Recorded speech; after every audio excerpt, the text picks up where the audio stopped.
Retirement? Retirement. Jason Worilds has retired. Guy Junker, your thoughts? Stunned. Absolutely stunned. Didn't hear him. I went to bed before the tweets hit and woke up this morning and saw that on the computer and thought, what? And, what was in that coffee?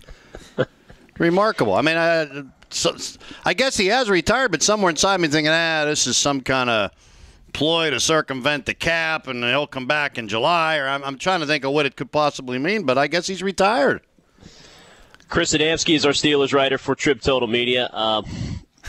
Buzz, maybe Guy's right. Maybe he'll try a comeback next year. Maybe this isn't the end game. But at age 27, to walk away and to do so not right at the end of the season or a month before camp begins.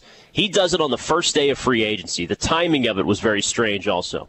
Yeah, and I'm sure a cynic would say that timing of it, if this is really what he's calling. Listen, I'm going to give him the benefit of the doubt by all means that this is genuine. There's no evidence to suggest this is any nefarious or otherwise motivations here involved with this. So until I hear otherwise, I'm going to assume that it is just he wants to get on with his life's work, as just Chuck Noll would say. But the timing of it really is strange, and especially to be the third guy yesterday from around the league who announces his retirement.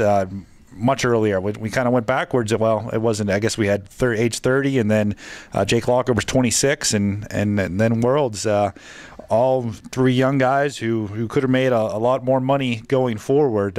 Whether it's a coincidence or whether this is part of a new trend or whether this relates to the concussion and all the things we've seen about guys' bodies breaking down, I don't know. Jason Worilds didn't, in his statement that his agent released late last night or early this morning, I guess I should say, there wasn't any references to that or anything for sure. So, and I don't think any of the three referred to. I didn't see all of Patrick Willis's press conference yesterday talking about his retirement, whether that played a factor in all this, but it's certainly fascinating and certainly unexpected, and there's a lot of different angles to peel back of this. Well, Locker was banged up a lot. I think he's the most understandable of the three.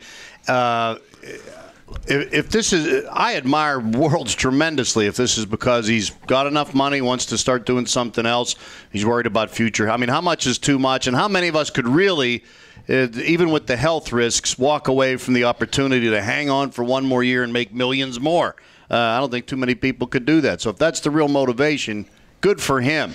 The only thing I wonder about, to my knowledge, they still talked after the season ended about trying to work out a long-term deal. So if was this on his mind when they lost to the Ravens, right after that, the week after, the month after, or did this become on his mind in the past week when they couldn't work out a long-term deal? To my knowledge, his agent did have discussions with the Steelers in the offseason. So when was this decision made? It's just weird. But if it was made for made because he's had enough and he has enough money and he wants to do something else, I admire him greatly. Well, you're right, Guy. Was this on his mind last year when he signed the $10 million tag? Did he say to himself, I'm signing this within 5 seconds. This is my last year in the league. I'm set for life. Which, okay, and some Steelers fans would say, well, thanks for giving your all in your 1 year, your contract year, 7.5 sacks. You could have had double that if you really had committed yourself to it. But he did play more snaps than anybody on the Steelers defense last year. Some would say that's a good thing or a bad thing. 998 snaps, he played a lot. But, as far as the admiration part of it, not to quibble a guy, I mean, he can do what he wants. I'm not here to rip Jason Worilds, but should we really admire him, especially if he just wasn't going to make enough for his liking on the free agent market and then decided, well, okay, I'm only going to make $4 million, forget it. I'm taking my ball and going home. And did he's not a Steelers, he wasn't signed by anybody, but Buzzsaw, did he owe it to anybody to have this timing be a little different? Maybe the Steelers had him in their plans somewhere, you're our guy, we just want you to test the market, we're going to match whatever it is. Now are they in a pickle? No. I know you asked Buzzsaw, he can finish, but no, he owes nobody anything. Well, I don't owe him admiration either for walking away. I didn't say you did. What? I said I do. You don't have to. I understand the cynicism, and I get it. I think he deserves the benefit of the doubt for now. However, yes, I mean, and as I say that, I'll point out things that there's a report about the Giants getting an asking price and saying it was too high for sure.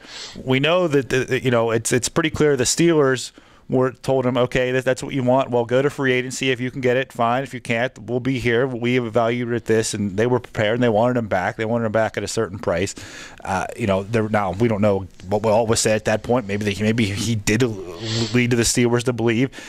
But even if that is, does he deserve scorn for that? I don't know. Maybe, hey, I want to, a totally different situations, different financially, different points in life, different industries, everything else. But if somebody, if the great Mike Barker said, hey, I want you to work, do an 8-hour show 5 days a week or something, we'll pay you this. Well, I got my family at home, but if he says I'll pay you $100,000 to do this or something, then maybe okay, family, are better off that.